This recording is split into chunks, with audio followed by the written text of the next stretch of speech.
I'm going to turn it over to Abby, who is going to kick off the real meat and potatoes of this workshop. For those of you who have been in SVBGSA meetings or other Water Resource Agency meetings, this may be pretty high level for you and repeating some of it, but in those meetings we've also identified that we really want to make sure that everybody in the Valley has an understanding of the water resources and the conditions that they're in. So we're trying to bring everybody up to the same page. Let's see. So you may have to squint a little bit in this room, but we also have posted these online if you want to zoom into them later. So water resources in Monterey County that we use are primarily from groundwater. It comes from precipitation and inflow, so there is a connection to the surface water, and there is some surface water used, but primarily most people rely on wells and on groundwater for both irrigation, for drinking water, for most of the needs. There's also a bit of recycled water, but primarily it's coming from the black outline here, which is the groundwater basin. You can see, if I can find my pointer, which I always struggle with, well, I'm just going to point to it since I'm here. You can see inflow from the two reservoirs here that we have dams on that recharges the Salinas River. We also have the Arroyo Seco and Greenfield, where you're all sitting today. And then the water flows out towards the ocean in the north.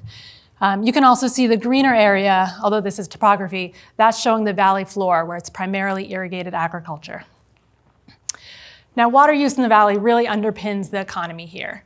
I can't understate enough how much agriculture is important to Monterey County and the Salinas Valley. It's almost $5 billion in direct economic outputs. That's a 2018 number, so it's grown a bit since then with all the inflation.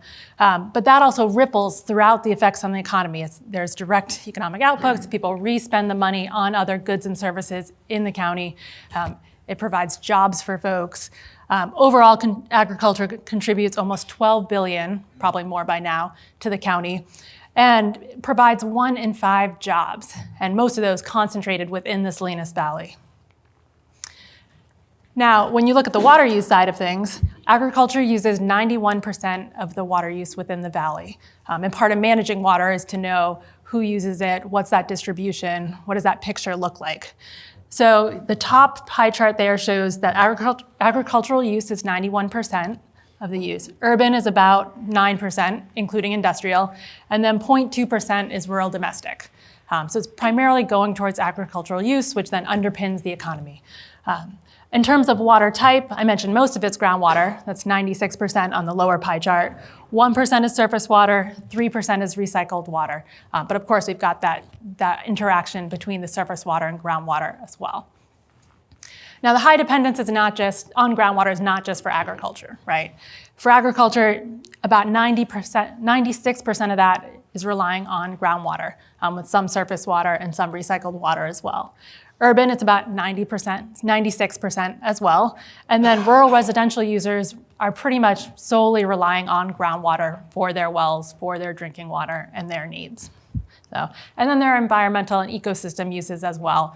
We don't have a quantification of that, but it is an important use of groundwater too. Now, the water use in the valley for the last 100, 200 years has led to a number of challenges that we have. In particular, we've got groundwater level declines. So as there's been pumping to use that groundwater, the groundwater level has gone down and down and down in certain areas. Some areas it goes down during droughts, comes back up when we have wet periods. Other areas, there's been more coming out of the ground than has been recharged, and so we've seen a downward decline. And that's led us to an overall loss of storage of that groundwater. And on the coastal areas where we have the ocean out there, when we have the low groundwater levels inland down to -50, -100 feet below sea level, it's led to seawater intrusion in 2 of the upper aquifers there. And that compromises our water supplies and our uses. Too much salinity is not good for crops, it's not good for drinking water. And so to dive a little bit deeper, in this valley in particular, it's not just kind of a slow decline that we see. We really do see ups and downs overall. We see wet periods, dry periods, periods with more recharge, uncertainty in those conditions. And if you think back before the really rainy year, before those floods of 2023, we had about 3 dry years. It was 2020, 2021, 2022 were all pretty dry. So 3 consecutive dry years. And those led to critically low groundwater levels. For those of you who have attended GSA meetings, this does relate to some of the actions there. Generally, a good way to think about it is the red dots are critically low groundwater levels, conditions that we want to avoid. And you can see those are sprinkled throughout the valley, but more heavily concentrated in the northern part of the valley. The yellow dots are low groundwater levels, and the green dots are where we want to go. Those are sustainable groundwater levels. And you can see very few green dots there at the end of 2022, end of those 3 dry consecutive years. Then we had the big winter storms, which we've had before in 1998 and other periods, right? We had a couple consecutive storms, a lot of precipitation, a lot of flooding along the Salinas River. I'm sure some of you probably experienced if you're local effects, if you're either growing here or live here. And how did the groundwater basin respond? Well, generally good on the whole. This shows you the change after the year. So we measure groundwater levels the most fall to fall. And by we, I mean Montgomery County Water Resources Agency has a whole monitoring program for this. This shows the change from fall 2022, the end of that dry year, to fall 2023 after we had all those wet rains and the summer growing season, and then fall's kind of when those groundwater levels equilibrate a little bit. And so the bluer colors and the deep purples, as you can see along Arroyo Seco, close to where we are now, that's where groundwater levels rose the most, up to even above 20 feet. And then as you get into the yellows, that's starting to decline. The light green are just a tiny bit of increase. The yellows are going to the decreases. The oranges and reds are still a decrease. So even after that really wet year, we still see some of those decreases, particularly in the northern part, also a bit in the southern part too. Notably, this is year-to-year change. So for example, in the southern part, their water levels were already pretty good, even at the end of 2022. So you're kind of getting a little snapshot here. But the wet year helped. We overall saw increases, but not everywhere and not uniformly across the valley. Still, when we kind of give you a comparison to the end of that dry, normal 2022 year to the wet 2023 year, and look again at those red, critically low groundwater levels, yellow, kind of okay, low groundwater levels, and green, sustainable groundwater levels, it's hard to see on here, but there are more red dots on the left, but there are still red dots here on the right, and definitely more greens, especially if you look at this area around Forebay. A lot more green dots, so a lot more where the groundwater levels really rebounded and came back up.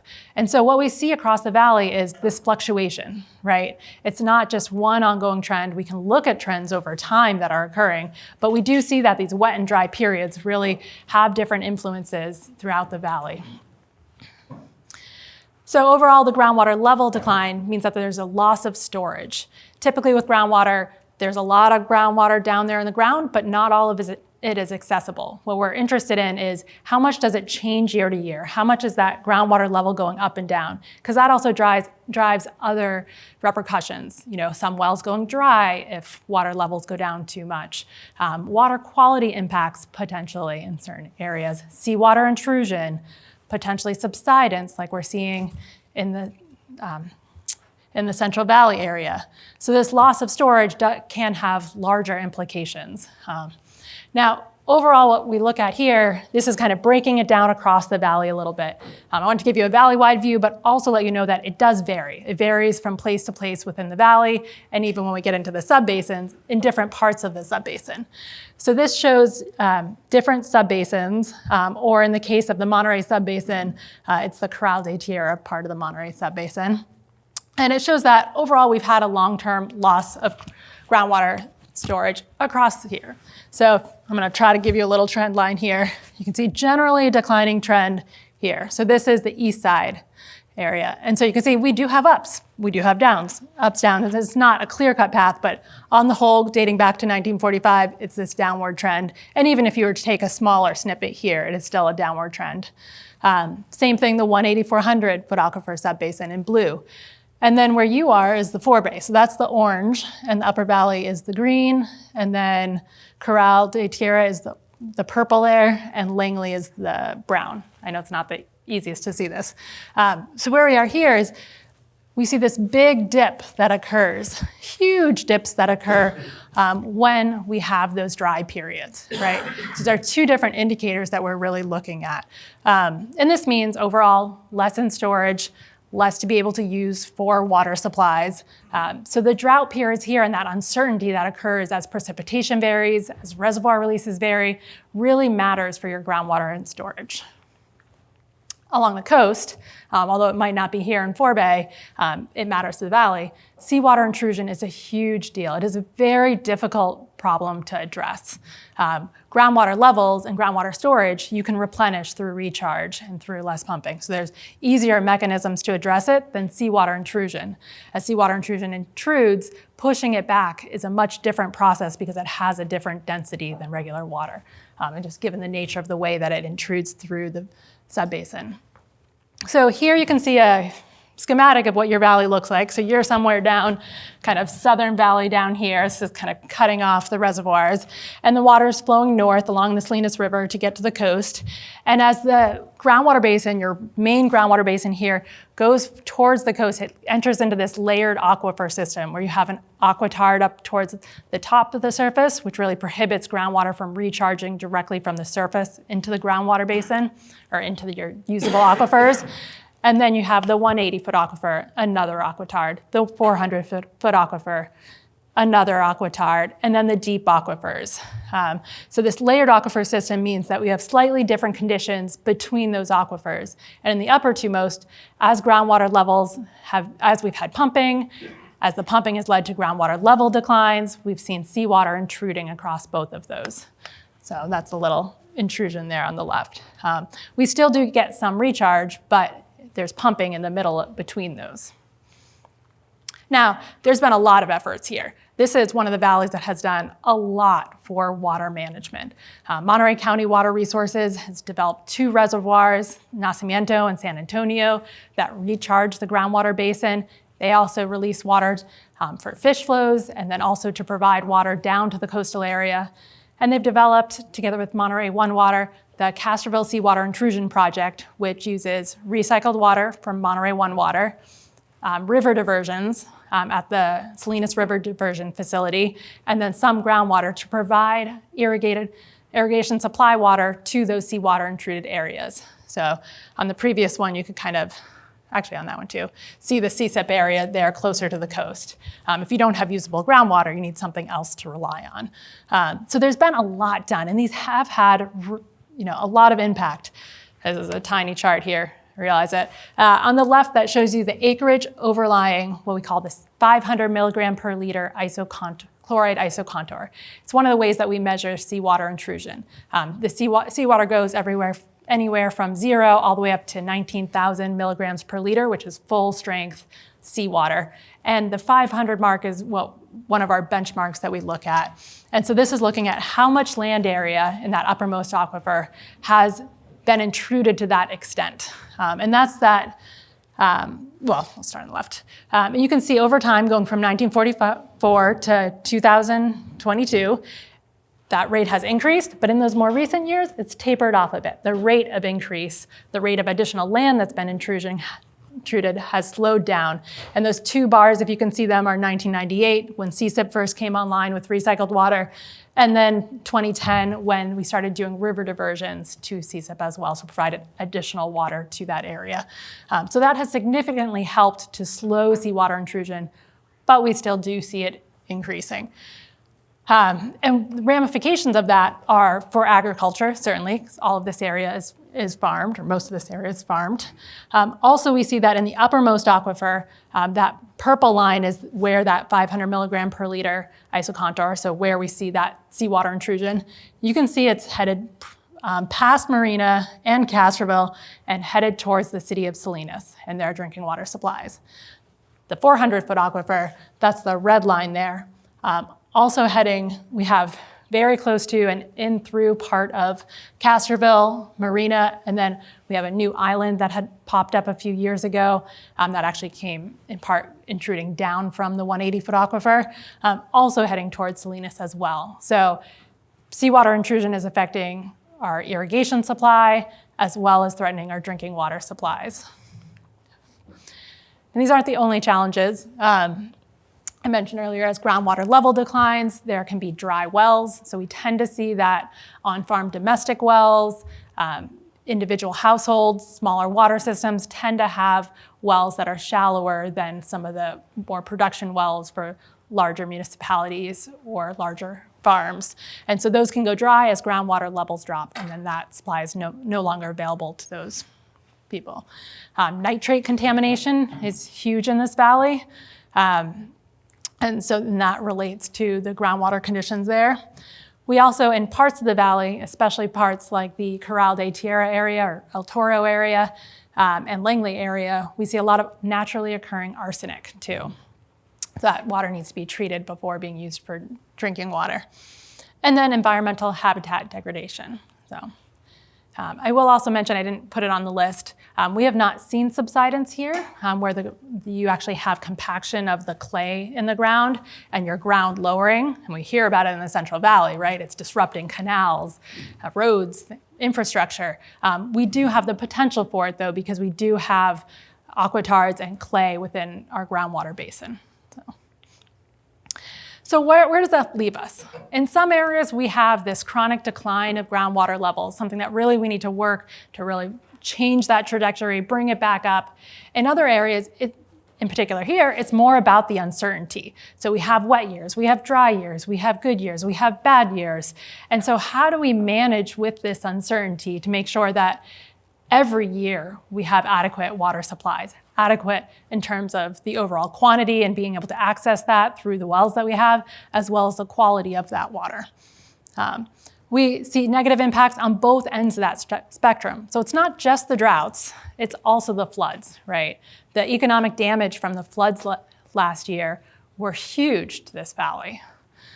And so how do we move forward? And that's part of what we're talking about today. I mean, we're talking about demand management as one of the tools or one set of tools in our toolkit. But really what we're thinking about is how do we use those tools to manage for this uncertainty? And then, as I mentioned, in certain areas, overall, we need longer term solutions that will really raise the groundwater levels overall. So there's almost two sets of issues that we're dealing with. So overall, high level, how can groundwater levels be raised?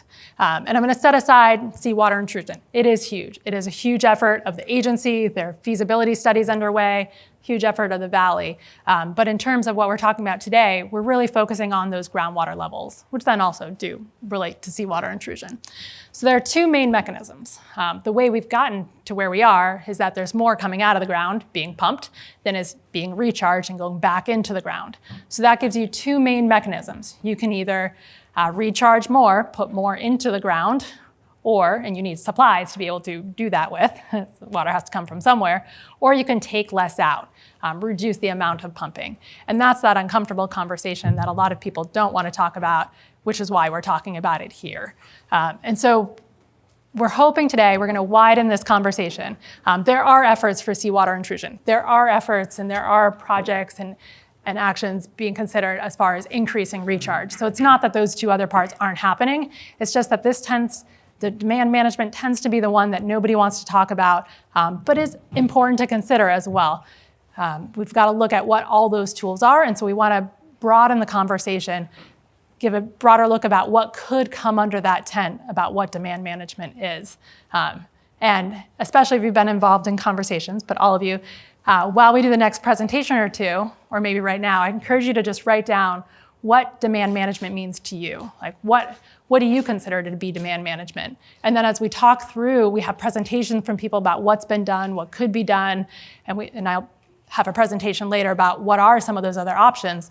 Think about, are any of them ones that you hadn't considered, or are you're thinking about in a different way? And ultimately where we want to go is, well, what's right for you locally? What's right for you as a community here?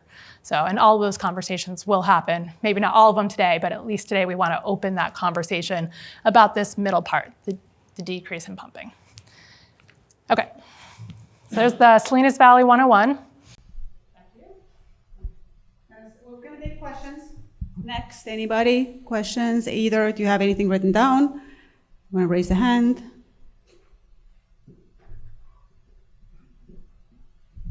So thank you again for this. I've seen it twice before, so I'm a little colored here. But we have discussed in previous sessions too how we're going to measure the environmental water. And since we have such a highly modified system at this point, how do we go about doing that, and how do we quantify what really is important for the environment? Very, very good question. So there's water management overall in the valley, and there's groundwater management, which is SVBGSA's kind of purview. And both of those have to work together. So there are efforts underway as far as how surface water, and in particular the reservoir releases and the diversions from the river, affect environmental habitats, and steelhead in particular, which is a protected endangered species. So the Water Resource Agency leads those efforts as far as what's happening along the river from those reservoir releases. In terms of groundwater, what we're really looking at is where groundwater and surface water are interconnected. So areas where the groundwater, either you have an aquitard or the groundwater levels are really low, so there's no connection. Groundwater is not really affecting ecosystems and organisms along the surface, right? Where we see that connection is really where we'll focus the efforts. So a couple different paths or areas of concern, which then get us to how do we quantify and measure it.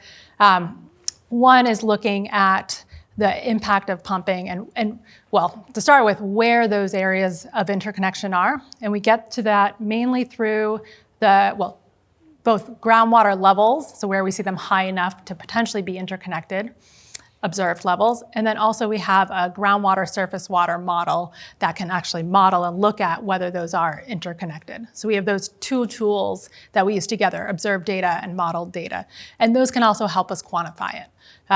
Especially the model can help us quantify it being benchmarked to the observed data. And so that helps identify where the locations are, the quantity of water that might affect or how it might affect organisms. There's also a parallel track going on with Central Coast Wetlands Group that is looking at doing field verification of what are called groundwater dependent ecosystems. So not as much in the river, but areas where you might have willows or cottonwoods or trees that their roots go down and draw from groundwater. They're actually going out and visiting sites. Through satellite data, they're identifying sites, and satellite data can be useful for measurement and tracking, but that needs to be paired with observed field verification data. So there's the in-river part related to the infrastructure that Water Resource Agency is doing. There's the part of groundwater surface water interaction, which is more where the Groundwater Sustainability Agency comes in with both observed groundwater levels and modeled data.